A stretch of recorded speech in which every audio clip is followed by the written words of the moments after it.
Chapter 16. The Charter. The return from Hellas was not met with cheers, but with a profound, watchful silence. The shuttle, its hull pitted by crystalline dust and scorched from overloaded emitters, settled into its cradle at Utopia Planitia. The debriefing team that met them was not composed of security officers, but of medics, engineers, and, notably, the full tripartite committee, along with Preceptor Vance. The first hour was pure procedure. Bioscans for contamination, suit decontamination, neural assessments, especially for Rook and Lyra, who had been most directly exposed to the artifact's field. The medics found elevated stress markers, minor neurochemical imbalances, but no signs of harmonization or the crystalline transformation. They were declared clean, if exhausted. Then, in a smaller, less formal chamber adjacent to the Nexus, they gave their report. Rook presented the facts. Kai explained the technical improvisation. Vorlan, with a new humility in his voice, detailed how Martian protocols had been inadequate and how the blended approach had succeeded. Lyra presented the data showing the artifact's pulse had ceased.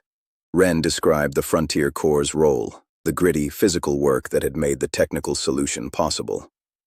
Preceptor Vance listened without interruption. When they finished, she steepled her fingers, her gaze moving from face to face. The artifact is dormant. The immediate threat is contained. You have returned alive, with minimal damage to personnel, though significant damage to equipment. She paused. More importantly, you have returned changed. She stood, walking to a viewport that looked out over the greenbelts. For a year, we have survived by enforcing a single principle: control. We controlled our environment, our technology, our social interactions. We believed any deviation from this control was a vector for chaos, for a return to the conditions that created Romulus. The Hellas object represents a form of control so absolute it becomes erasure. Your response was not control, it was orchestration. You brought disparate, even contradictory elements into a temporary, purposeful harmony to defeat it. She turned back to them. The calculus has changed. The data point of your mission indicates that our previous model, that rigid order is the only defense against chaos, is incomplete. It appears a resilient, adaptive system, capable of temporary reconfiguration, may have a higher survival probability against novel, existential threats. It was the closest they would get to a Martian admission of error, not an emotional one, but a logical, data-driven recalibration. Therefore, she continued, the Deimos resource trial is hereby concluded and considered successful. The tripartite resource grid model is validated. The proposal for a formal multilateral compact, a network, now moves from theoretical discussion to practical negotiation. The words hung in the air.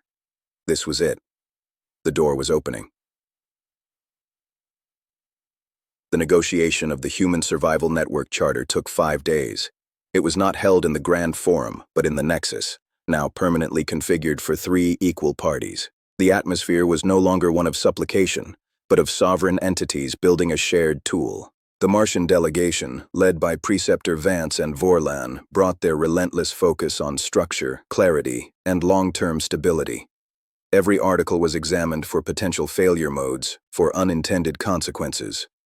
The Wayfinder Alliance, represented by Rook, Kai, and Alara Vance via relay, argued for flexibility, for clauses that allowed for field interpretation and adaptive response.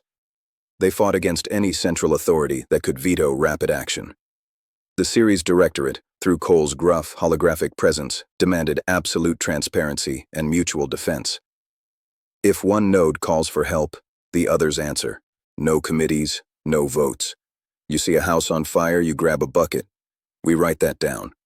And throughout, Renn sat as an observer, the voice of the Earth refugees, the Frontier Corps in waiting. He intervened rarely, but when he did, it was to ground lofty principles in human reality. Article 4.3 says, resources shall be allocated based on need and contribution. Who defines need? A hungry person's definition differs from a statistician's. The Corps will be the ones hauling those resources. Our definition should have weight. The charter that emerged was a patchwork masterpiece of compromise. Preamble acknowledged the fall, the threat of Romulus and other cosmic pathologies, and the imperative to ensure the survival of the human bioculture in all its adaptive diversity. Article 1. Sovereignty and autonomy. Each node, Mars, Ceres, Wayfinder, retained control over its internal affairs, laws, and social structures. No forced integration. Article 2. The Mutual Defense and Resource Pact, the core of the network. An attack on one node was an attack on all. Resources would be shared via the transparent grid, managed by the tripartite committee. Contributions, technical, material, labor, earned credits, but a baseline of life support essentials was guaranteed to all. Article 3. The Frontier Corps. Established as the network's joint service arm. Staffed by volunteers from all nodes, but with Earth refugees forming the initial core. Its mandate: exploration, hazardous construction, rapid response, and the prosecution of shared threats. It would be led by a commander appointed by joint agreement, Renn was the unspoken name, and would answer to the Network Council. Article 4. The Council of Voices, the governing body, 1 vote per node, plus 1 vote for the Frontier Corps commander. Decisions required a 3-4 majority. The council would meet quarterly via relay, or in person when possible. Article 5. The Collective Archive. All knowledge, scientific, historical, cultural, experiential, would be contributed to a shared database. Nothing would be erased, but sensitive data, like the full schematics of the Hellas dampener, could be placed under a joint security seal. Article 6. Amendment and Dissolution.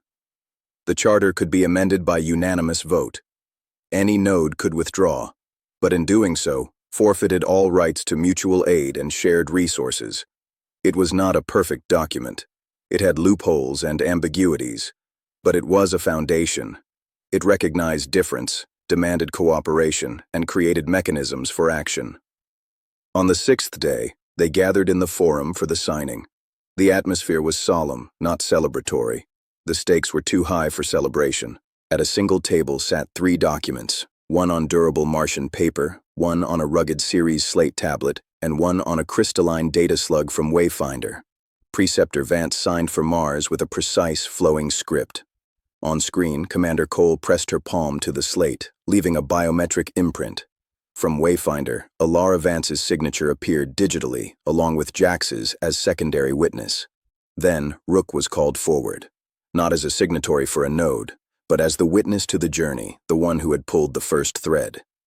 He signed all 3 copies as founding witness. Finally, Renn stepped up.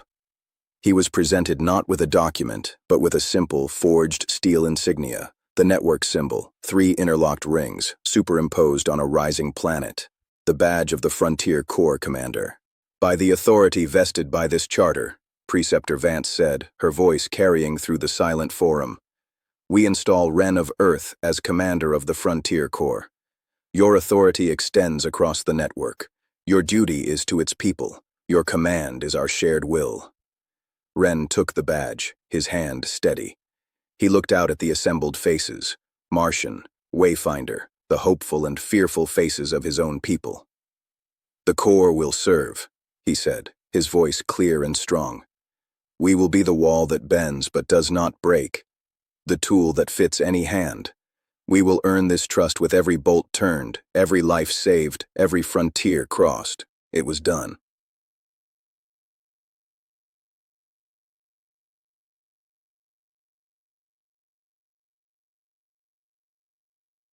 In the days that followed, Utopia Planitia underwent a subtle metamorphosis.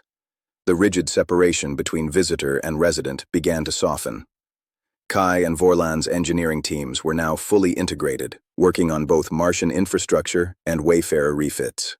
The Earth refugees, no longer a quarantined group, began moving into assigned barracks near the launch yards, their children tentatively joining Martian youth in educational modules. The Wayfarer itself was in dry dock, being refitted not just for survival, but for its new role as the Frontier Corps' flagship. Its holds were reconfigured for modular mission pods. Its comm array was upgraded to maintain the constant, encrypted heartbeat of the network. It was being reforged from a lifeboat into an ambassador. Rook found himself with an unfamiliar sense of completion.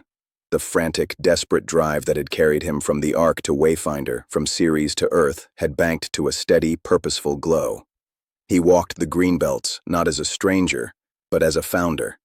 The phantom pain behind his eye was quieter than it had ever been. The universe's hum was still there, but it no longer felt like a threat.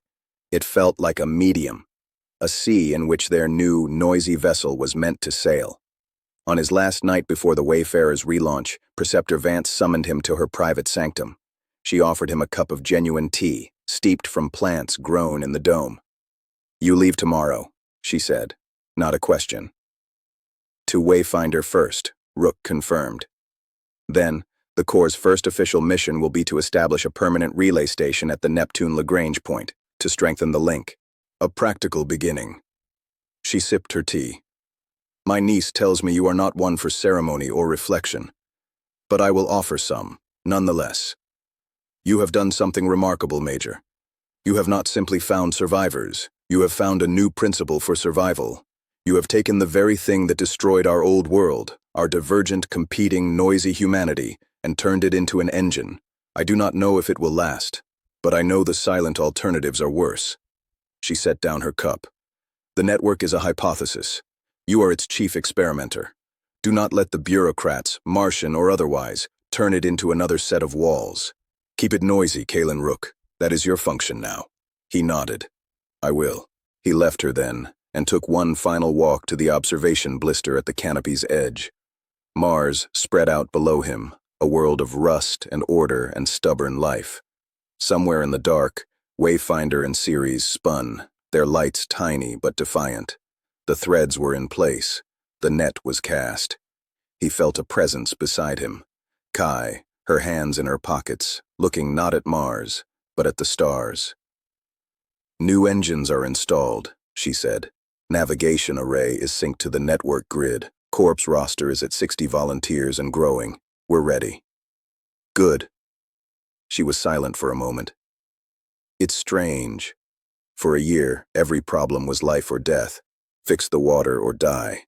Find the signal or die. Now, the problems are about supply quotas and training schedules and diplomatic protocols." She glanced at him. "It feels smaller." "It's not smaller," Rook said, following her gaze to the stars. "It's bigger. Before, we were fighting for the next breath. Now we're fighting for the next century. The battlefield just got larger, and we finally have an army." A faint, genuine smile touched Kai's lips. "An army of mechanics, miners, farmers, and traumatized ideologues." "The best kind," Rook said. They stood in companionable silence, two soldiers on the edge of a new campaign, watching the silent, star-dusted dark that was no longer just a void to be feared, but a domain to be met. The relaunch of the Wayfarer was a quiet affair. There were no crowds.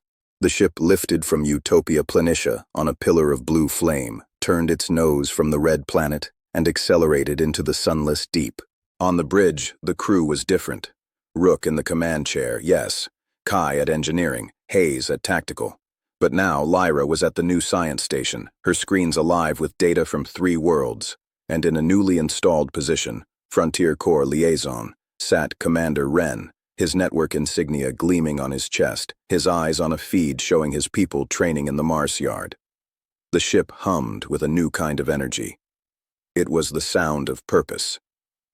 Weeks later, the first official meeting of the Council of Voices convened via laser link. Preceptor Vance's face was calm in her Martian office. Commander Cole looked characteristically impatient in the Ceres bunker. Ilara Vance, on the screen from Wayfinder, had a subtle, proud light in her eyes. And Renn, from the Wayfarer's wardroom, represented the mobile arm of their civilization. They discussed the Deimos outpost progress. They approved a core training exercise with Ceres security forces. They allocated a shipment of medical supplies from Mars to Wayfinder to treat a lingering respiratory ailment. It was mundane, it was bureaucratic, it was beautiful. After the council adjourned, Rook retreated to his cabin, no longer a converted storage locker, but a real quarters with a small viewport. He opened a secure channel. A single message waited, sent weeks ago from Wayfinder, only now reaching him. It was from Ilara. No title, just her face, softer than he'd seen it in years. "Kalen, I saw the charter. I saw you sign it. My aunt sent me the footage from the Hellas debrief. You looked tired and complete.